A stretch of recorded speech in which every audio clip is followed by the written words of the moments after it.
Strategi ini juga dilakukan pada pemindahan kampus UNES dari Kelut Raya ke Gunung Pati.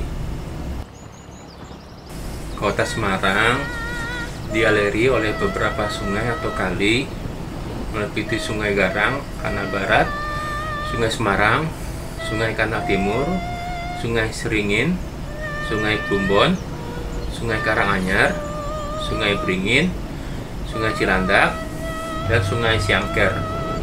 Beberapa sungai ini difungsikan sebagai sistem drainase untuk mengendali banjir di Kota Semarang, meliputi Sungai Garang, Sungai Semarang, Sungai Kanal Timur, Sungai Plumbon, dan Sungai Beringin. Sistem hidrodrainase di Kota Semarang sudah mengenali sistem kanalisasi seperti kota-kota di Belanda.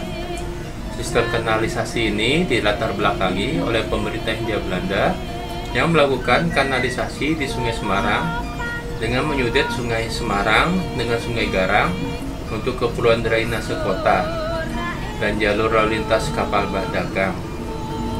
Sungai Semarang ini merupakan sungai yang mengalir ke wilayah pusat kota. Sungai Semarang mengalir dari kaki bukit Bergota di sisi barat, selatan, Lawang Sewu, jalur inspeksi Batan Miroto, Pecinan, Kota Lama, Muara Baru.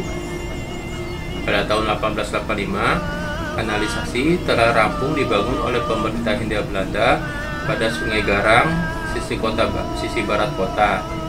Sungai Garang ini merupakan banjir kanal barat yang terletak tepat di tengah wilayah Kota Semarang dan membagi Kota Semarang menjadi dua sisi, yaitu sisi barat dan sisi timur.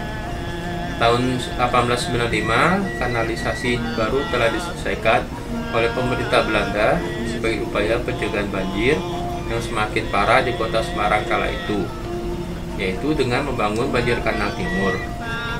Pembangunan banjir kanal timur ini dilakukan dengan menyudet Sungai Plumbon yang mengalir di wilayah timur Kota Semarang. Pembangunan kanalisasi di Kota Semarang merupakan pembangunan kanalisasi pertama di Indonesia. Keberhasilan kanalisasi Kota Semarang ini mendorong pembangunan kanalisasi di kota-kota lain seperti Jakarta, Surabaya, dan Padang. Hingga kini, ketiga sungai kanal tersebut masih menjadi sorotan pemerintah Kota Semarang untuk melakukan normalisasi dan pengerukan agar drainase perkotaan dapat berfungsi sebagaimana mestinya. Kota Semarang memiliki kemiripan karakteristik kondisi fisik dengan kota-kota di Belanda. Kemiripan ini berupa cekungan bawah laut. Karena adanya depresi daratan sehingga membentuk ledokan yang tidak begitu luas. Depresi daratan ini disebabkan karena penurunan muka tanah dan land subsidence akibat eksploitasi air tanah berlebih. Jenis tanah aluvial juga berpengaruh dalam penurunan muka tanah di wilayah Kota Semarang. Adanya cekungan ini juga efek yang ditimbulkan karena aktivitas reklamasi pada pantai-pantai di Kota Semarang yang membentuk tanggul-tanggul laut. Beberapa wilayah Kota Semarang, khususnya Semarang Utara, memiliki ketinggian di bawah permukaan laut. Kondisi seperti ini memungkinkan timbulnya banjir cukup parah pada wilayah cekungan tersebut. Kota Semarang memiliki garis pantai sepanjang 20 km dengan tipologi pantai yang tidak beraturan. Pengaruh aktivitas manusia berperan dalam perubahan tipologi pantai, seperti aktivitas reklamasi dan sedimentasi oleh sungai. Salah satu kawasan reklamasi yang cukup dikenali oleh masyarakat Kota Semarang adalah Pantai Marina. Pertumbuhan Kota Semarang tidak lepas dari kondisi geografis Semarang yang merupakan wilayah pesisir dengan adanya pelabuhan. Pelabuhan jadi cikal bakal pertumbuhan di Kota Semarang hingga menjadi wilayah perkotaan saat ini. Bermula dari aktivitas perdagangan di pelabuhan menjadikan Kota Semarang merupakan wilayah strategis dalam pengembangan perekonomian dan kontribusi distribusi barang jasa sejak zaman pra-kolonialisme. Sungai-sungai yang mengalir di pusat kota dahulu merupakan kawasan pelabuhan. Salah satu sungai tersibuk sebagai jalur lalu lintas kapal dan pelabuhan adalah Sungai Semarang. Akibat sedimentasi sungai, Sungai Semarang sudah tidak memungkinkan untuk jalur lalu lintas. Kemudian pelabuhan direlokasi ke Muara Baru. Iklim dan cuaca. Kota Semarang memiliki kondisi iklim tropis dengan tipe iklim menurut klasifikasi Köppen adalah AM atau tropical monsoonal.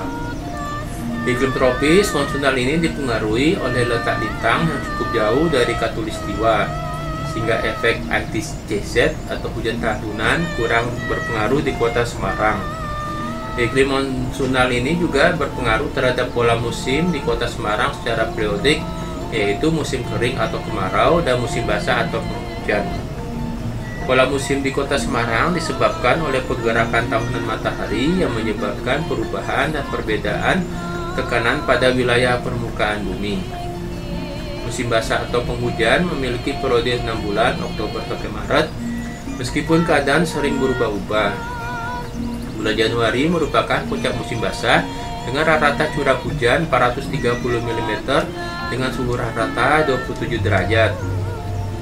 Musim basah di Kota Semarang memiliki karakteristik dengan kondisi udara yang hangat dan basah. Musim basah ini terjadi karena adanya aliran massa udara dingin dari benua Asia bertemu dengan massa udara hangat di sepanjang khatulistiwa, sehingga menimbulkan gumpalan awan dengan kandungan uap air tinggi di kawasan ekuator. Bulan-bulan basah juga merupakan periode penyinaran matahari lebih panjang daripada periode bulan-bulan kering. Puncaknya pada tanggal 22 Desember di mana terjadi Desember solstice atau titik balik selatan matahari, yang mana lama panjang hari di Kota Semarang adalah 12 jam 30 menit lebih panjang 30 menit.